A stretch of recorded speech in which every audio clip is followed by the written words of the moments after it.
Hey everybody, it's time for another daily drop here on TarHeelIllustrated.com. I'm THI publisher Andrew Jones, and the topic of today's drop is very simple. Where is the passing attack? Where is North Carolina's passing attack? I'll get into that in just a minute. Before I do, a quick reminder, this show is sponsored by Underdog Fantasy, the easiest place to play fantasy sports, UnderdogFantasy.com. We'll have a little bit more from them later on in this show. Okay. A lot of Carolina fans are asking the question, where's the passing attack? What's up with Drake? Why aren't they throwing downfield? Why is Drake suddenly out of the Heisman race, at least temporarily? He had 43 yards passing at halftime Saturday night against App State. Fans are panicking. They want an explanation. And one of our jobs is to provide that explanation. So in Monday's press conference, we had Mack Brown, we had Chip Lindsey, and we asked them about this, and both of them immediately went to the Drake's a winner and he wants to win, and we got the win. I get it. I agree with them on that. I know that Drake is. Drake was fired up when they scored rushing touchdowns the other night. He wants to win. The most important statistic to him is wins and losses. I get it. I agree with it. It's totally understandable. But I do think some of the concern people have might be valid. Perhaps let's wait a couple more games and see how things evolve.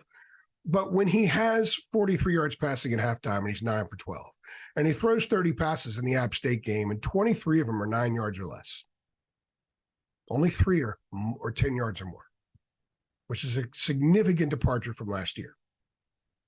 And even against South Carolina, 23 of the 32 pass attempts were 9 yards or less.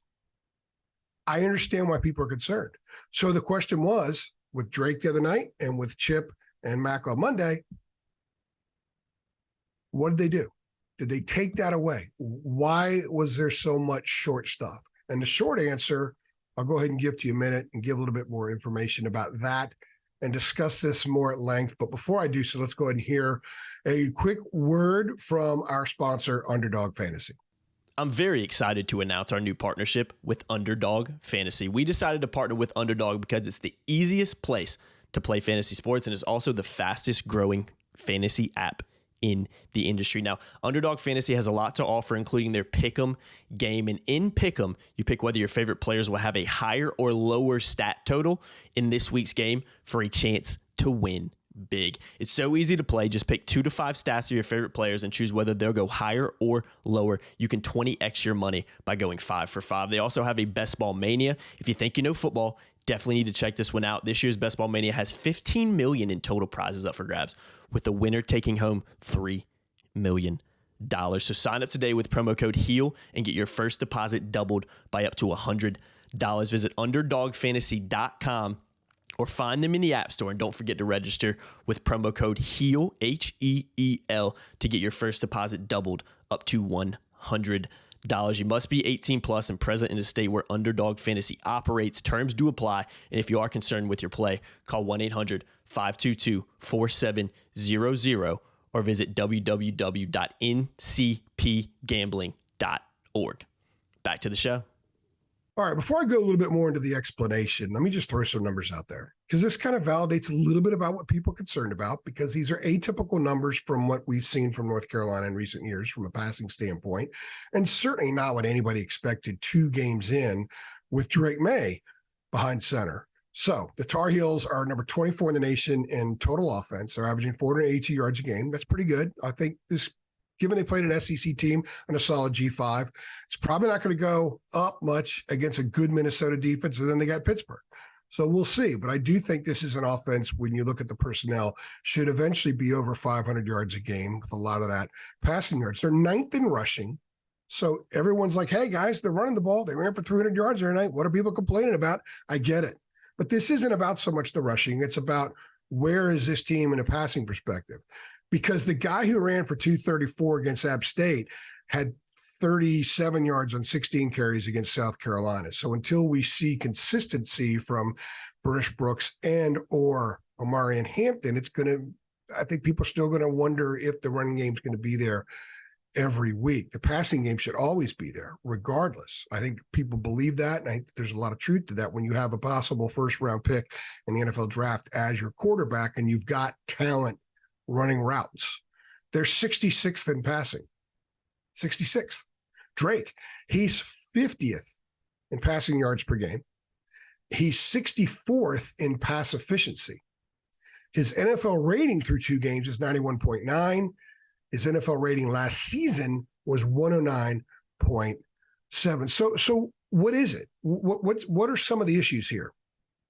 Is it the fact that maybe they so badly need Tez Walker, as we're seeing them try to get him eligible, because he's the one guy, if eligible and in that room on the field, can take the top off of the defense? If he is that guy, and we believe that he is a take the top off the defense guy, that changes a lot of stuff for the other players.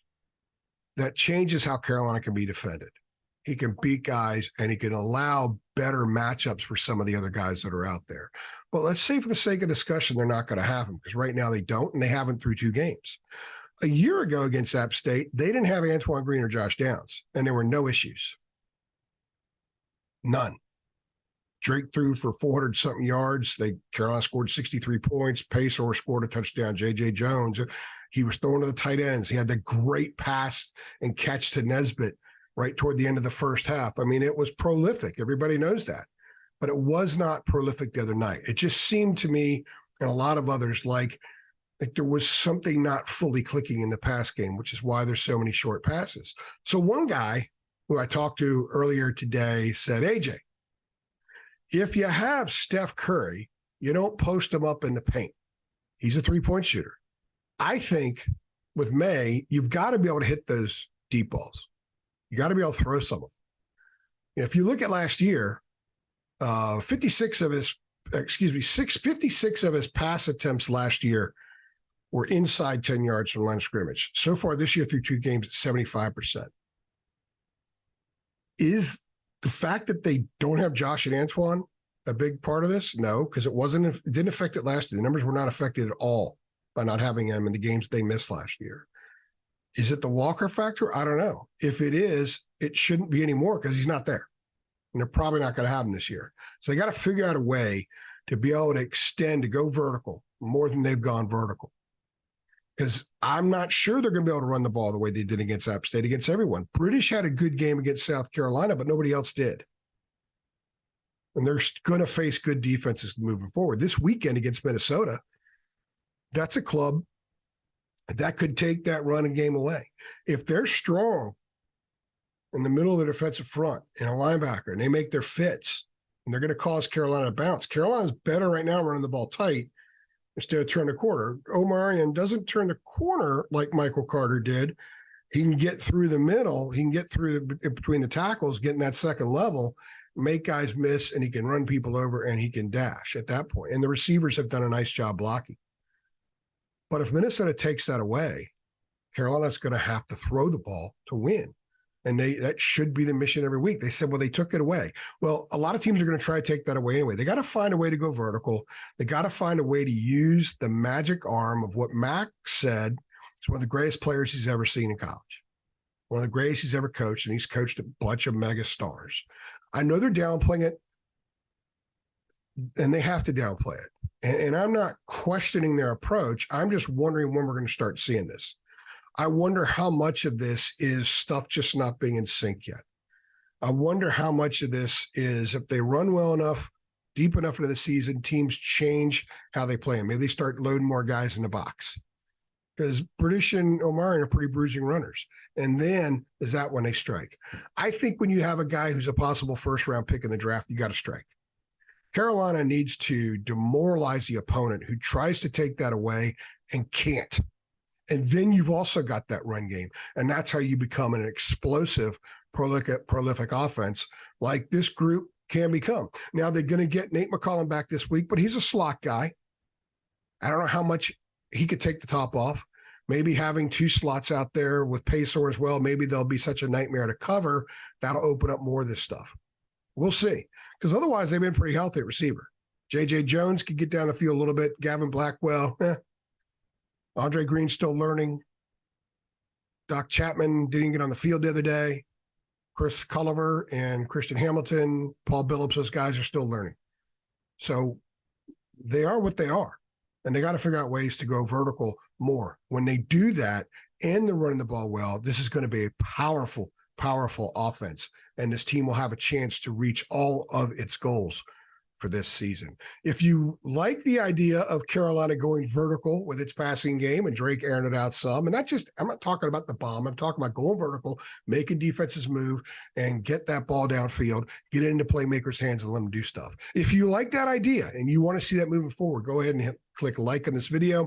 Go ahead and subscribe. If you haven't, share the video with your Carolina friends. Let them know we are here, and make sure you hit the notification bell so you get updates every time we upload. Thanks again to Underdog Fantasy for sponsoring the show. And remember, guys, promo code HEAL, HEEL, and you get your first deposit doubled up to $100. I'm AJ. I'll see you tomorrow.